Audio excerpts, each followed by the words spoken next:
May I begin by expressing my gratitude to Dr. Norton for her excellent presentation and her ability as a sociologist, as she says, to further our understanding of migrant Christianity and migrant ecclesiology as embedded within, not distinct from, broader social relationships and change processes. So I would like to start with her observation of the need to centre the voices, perspectives and insights from immigrant and next generation Christians. This centering is what this symposium is doing, and it's very exciting to see. I notice that many of Norton's sources are the reflections of immigrants themselves.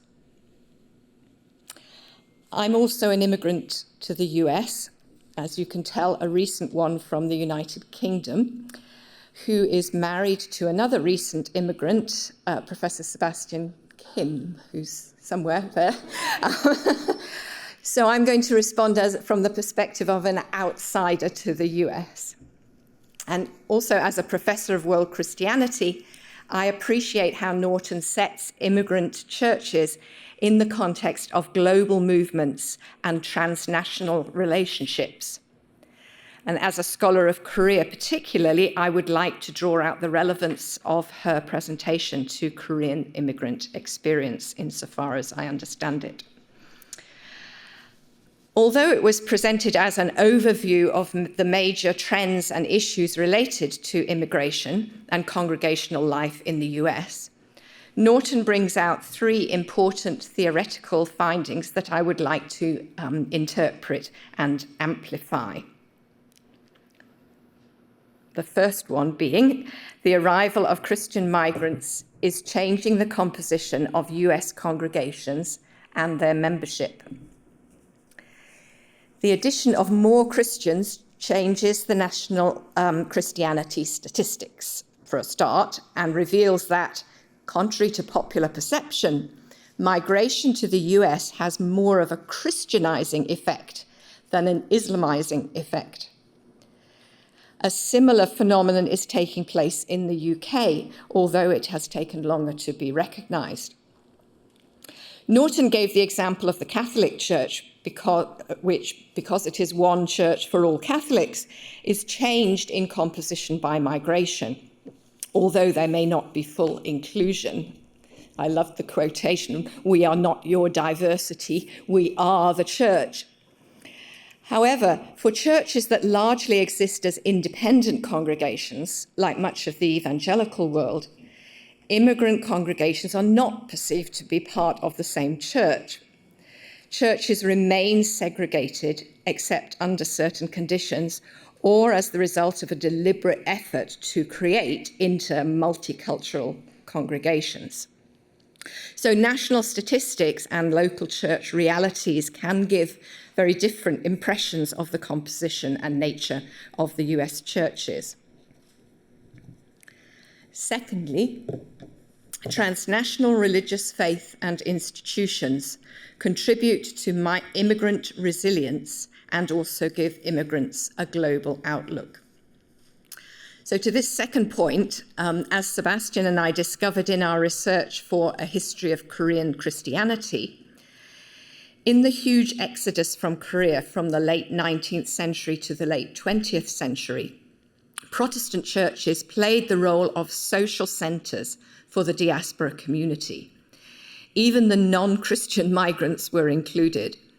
Churches provided orientation, basic needs, education, advice, business networks, and a voice in society, and so on. Many immigrant churches of other kinds also function in this way for their communities. As Norton argues, they sustain communities and build up their capacity. Long before social media and even telephones, and in the context of conflict, Korean churches nevertheless maintained transnational relations with churches across the diaspora and also within Korea itself. Today, as Norton shows, immigrants are interconnected to wider communities globally, And this gives them an advantage, not only in shaping a distinctive religious identity, but also in adapting to a globalized world more generally. So these congregations are also a blessing and social capital for the US church and wider US society because of this global awareness and perspective. In connection to this point, I would like to draw your attention to relevant resources from an earlier event that we had here at Fuller, the Missiology Lectures in 2020, which were on the topic of migration, transnationalism, and faith in missiological perspective, Los Angeles as a global crossroads. So the conference publication with the same title is in press with Lexington Books, as you can see on the slide. The book focuses on Los Angeles as an example of a global city that, like other global cities, is a crossroads of people migrating in and out, where faith communities encounter one another and reinvent themselves in relation to one another. Often, when the local Christians look at immigrant communities, they see only the people who are here, and as they present themselves to us, we may not realize that they are part of a global diaspora. To serve them and to work with them, we need to understand not only their heritage, but also the geopolitics in which we are all enmeshed. So studies of globalization and mobility are crucial for people working with migrants and also for immigrant self-understanding. As second and third generation descendants of migrants create their own religious spaces of belonging, there may be a reinvention of community, faith, and culture. Norton drew attention to the ways in which faith may be strengthened, but sometimes fossilized in the transition to a new continent. Religion and ethnicity may be fused, as the examples of Korean Christians from Rebecca Kim and Sharon Kim that she mentioned show.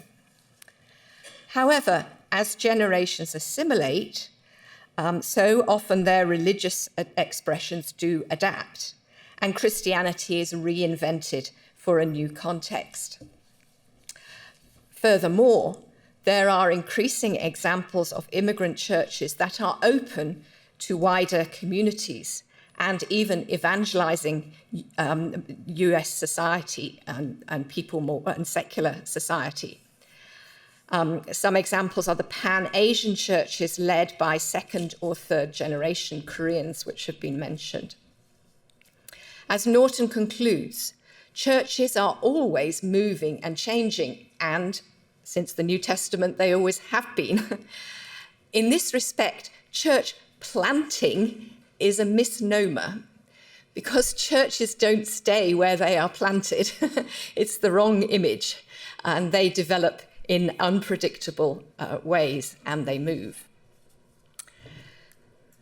Finally, since this symposium addresses mission as well as identity, I would like to add a point of my own.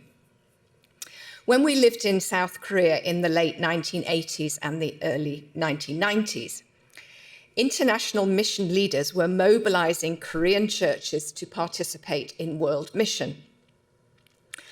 They criticized those who called themselves missionaries, but in fact went overseas to pastor Korean churches rather than to reach the unreached.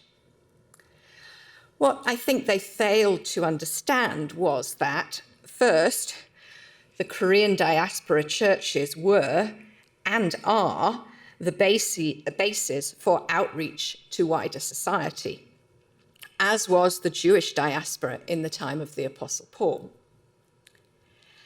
And secondly, though diaspora churches are criticized even today as merely looking after their own, by their very presence and community life, they are a witness to the wider society. Moreover, as Norton mentions, immigrant churches are not only changing the US church, they are also challenging US society by their confidence in the gospel and their social engagement. Whether intentionally or not, immigrant churches, and especially Korean churches, are in mission to the United States, and they are changing the US. Thank you.